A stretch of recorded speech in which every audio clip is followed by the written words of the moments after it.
Ты тупой придурок, не мешай умному придурку. Иди играй с тупыми придурками. А он пускай умными придурками играет. Коронавирус, коронавирус. Ты ему скажешь, как настоящий продавец. Возьмите вот это, он уже давно как пылится, возьмите, он к вам подойдет. Внушать етіп кішкентайлар, сен былай кисең ертең былай қыздарға барасың ғой деген сияқты ше. Томми Хилфигер ма или қалай айтады. Женщина спросила, какие наушники мне взять. Она подумала, что я продавец. Бір специальность болмау керек та, многофункциональный болуың керексің да. Иә, уже иә. Меня засосала опасная трясина. И жизнь моя вечная игра. Ты записываешь? Да, я уже начал. Ага. Ну, коронавирус, коронавирус. Я вот сегодня... Это старое, да. Вот мен бүгін бардым ғой неге мечтаға жұмысқа, собеседование. И там я заполнил анкету. И вот рядом 5 человек типа на столе отырды да бірге. Заполнил, в общем, анкета толтырып жатыр.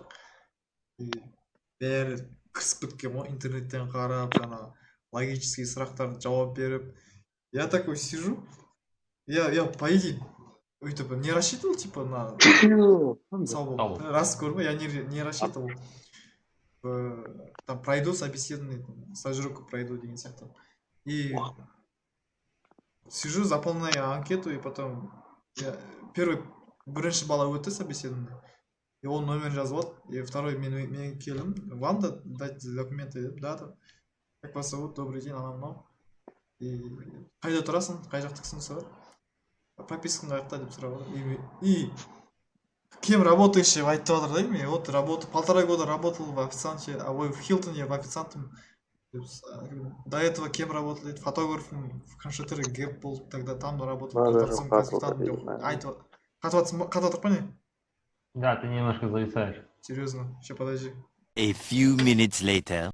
И сөйтіп айтады. Вот мне кажется плавный. Нешінші курс дейді? Үшінші дедім. 4-ші курста не істейсің, типа, жұмыс, типа, сабағымен расписание қалай болады дейді, деме айтам. И, допустим, если пары будет с утра, можно с обеда до вечера выходить деп қоям. У нас рабочий график начинается с 9 до 9 вечера. Кешкі 9-ға дейін дейді. И ты не сможешь, типа, в соответствии келе алмайсың, бізге постоянно основа керек дейді. Анда 3 айға әшейін істеп кететін керек емес, ты не проходишь. Ладно, давайте, спасибо, до свидания, кетіп қаласың ғой.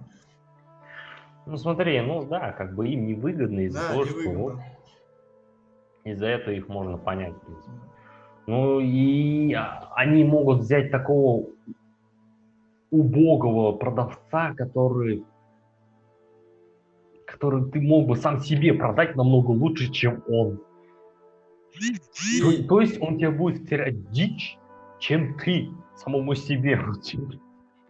Вот сколько я встречаю продавцов в мечте, они в основном рекламируют то, что им нужно продать. То, что уже давно пылится вот в полках, им нужно что-то продать. А если человек знает то, что он что хочет купить, он не будет спрашивать, он возьмет то, что ему нужно. А если человек, например, не знает, он будет предлагать ту дичь, которую ему сказали. Вот сегодня надо это продать. Если не продашь, минус тебе. У тебя не будет зарплаты. Ты будешь жить на копейках. На оклад, на оклад. Да, на копейках. Если, например, если человек адекватный и поймет то, что он типа втирает ему какую-то дичь, то тогда да. Он лучше возьмет что-нибудь свое или что-нибудь подумает по-другому. А человек не понимает и в основном ему продают дичь. Еще в анкете типа написано, что такое продажа. Напишите свои 5 типа приоритетов. И сондай не банальный, типа нормальный сұрақтар келді да. И приоритет дегенге мен духовность, семья, карьерный рост, любовь и личный рост жаздым.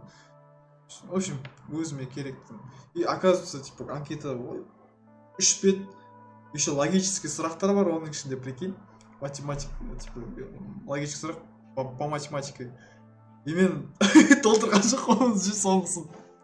қоя сал деп өтпейтін білім ғой. Если өтетін жағдайда еще 15-12 ма примерно сондай адамдар не істеп отыр. Собеседование келген ғой. И Ну, тогда это уже понятное дело, почему так еще у них. Ну, они, видишь, они берут на перспективу, кто намного лучше, кого можно надолго взять. конкуренция кого больше. болады десе, в любом случае. Да, Стажировканың өзінде. на постоянной основе и не всегда вот это пригодится. Еще И вот эти анкетирования, они дают человеку больше информации, чем человек сам пишет. То есть анкетирование, например, дается, например, какие-нибудь задачи, да, математические. Если, например, человек отвечает на несколько вопросов, значит, у него нормальная математика. Если, например, человек отвечает на психологические вопросы, или, например, вот у тебя продажа, что ассоциируешь ты с продажей, или объяснишь, что такое самопродажа. Это тебе объясняет то, что как ты воспринимаешь в сфере продовольств и что ты этим можешь себе сказать или сказать человеку, который вот пришел к тебе.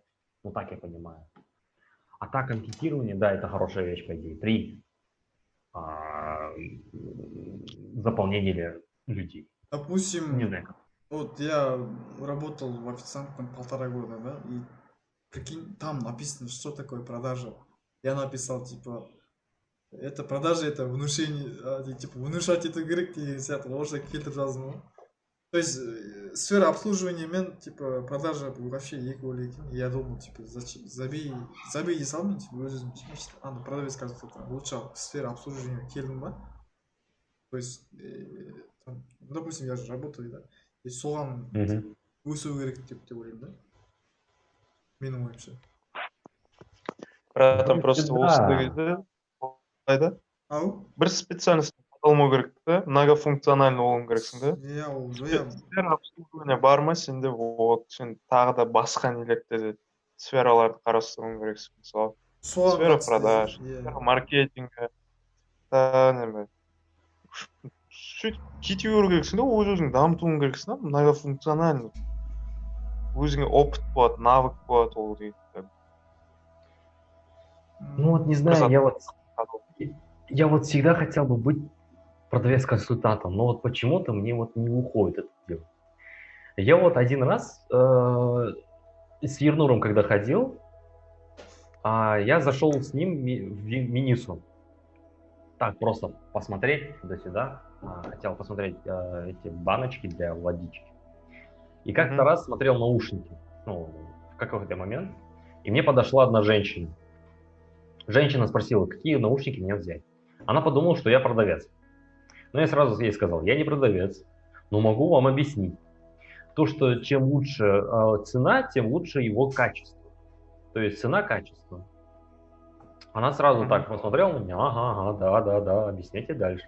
Ну, вот смотрите, если вы, например, возьмете, например, какую-нибудь бишманскую, дичманскую, дешевую вещь, скорее всего, он не будет долго служить вам.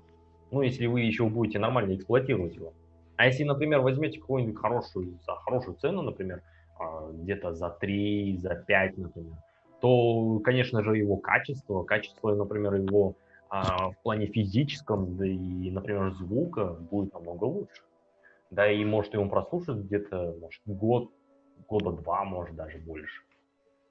Такая, ну спасибо. Мне подсказали самое лучшее. Типа, и взяла самое дорогое и пошла в кассу. И купила.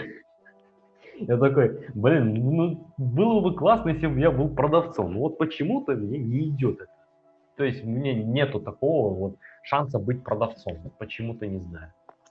Вот, братан, сен продавец, консультант по электронике. Вот Сулпак, Мечта, Технодом. Осы үшеуіне кетуің керексің. Алсер дегенге бармай заранее. Неге? Вот сен соған жақын болып тұрсың. Кейбіреулер бар, мысалы, киім-кешек жағынан разбираться етеді. Вот, к примеру, Тальго. Тальго более-менее біледі ғой киім жағынан. Ну, более-менее, но он в основном... Мухада да дәл сондай, по сути.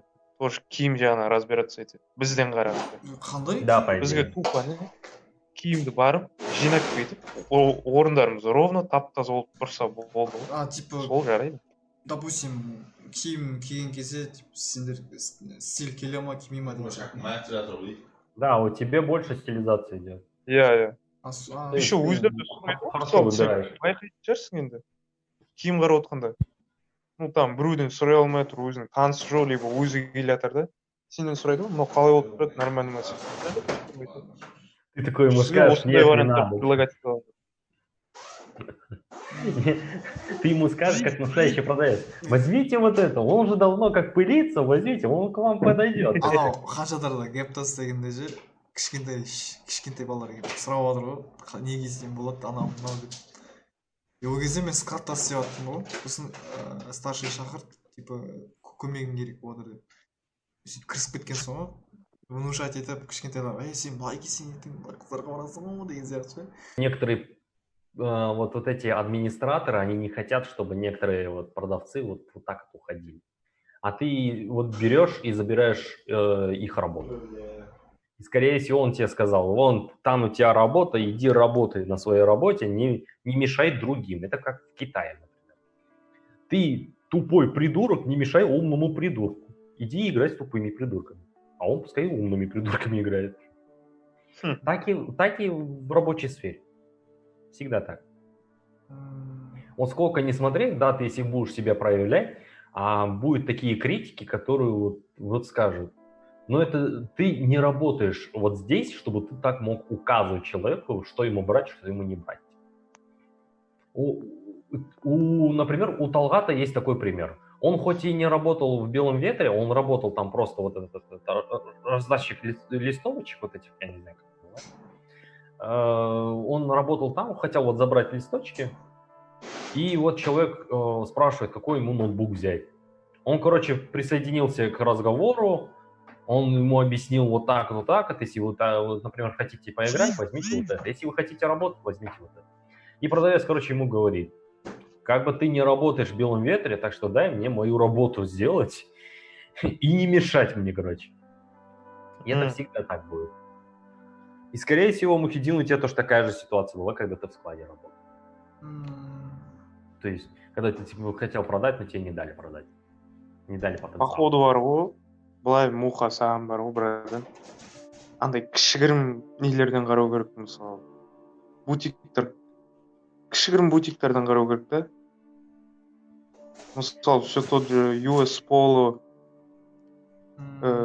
Tommy Hilfiger ма, или қалай айтады ол? Мен де айта алмаймын ол сөзді. Hellfire, менде 10 минут қалды, мынандай шығып тұр. Аға сенде не ма, 5 минут па? Да, у меня 9 минут стоит. И, в общем, қалай сондай кішігірім нелер керек саған, братан, магазиндер бар ғой? Иә, кішігірім. Ода себебі қара, продавецтер үшеуі ма шығады, и үшеуіне отдельно әрқайсысынан адамдар келіп тұрады, жеке-жеке. Андай мана YKK, Cotton, Collins сияқты амбалдайында жүретін болсаң, 4-5 или одан да артық продавецтер жүретін болса, сол кезде сен жайлап маңырап кетесің. Саған сондай құрттай кішігірімдерден қарау керек екен. Олай ояқта енді айлық жағы более-менее, себебі не, оларда кішкене қымбаттау сатылады, процентпен есептеледі ғой. Кімнің Старстың экосы сияқты ғой, ол да нормально алады ғой. Олардың эколарын көрдің ғой, недегі? Керуен Ситида. Ты можешь забить свое резюме в HeadHunter. Иә, вот мен HeadHunterмен бардым ғой, неге мечтаға.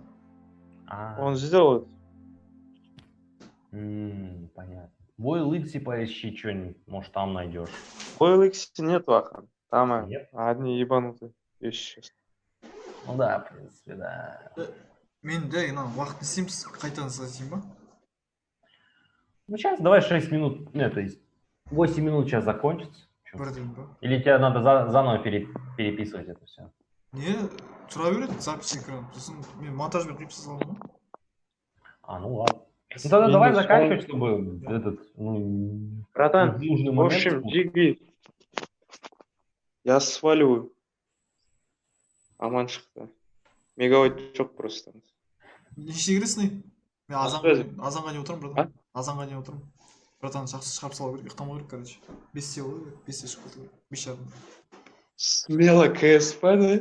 Примерно. Чаля. КС-ку запиши, как вы там будете проигрывать. Я посмотрю это видео. Давай. Ну ладно, давай заканчивай. Всё, давайте Я Джей. заново создам. Мгм.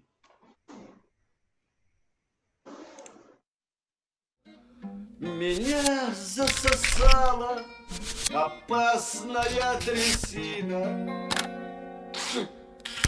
И жизнь моя вечная игра.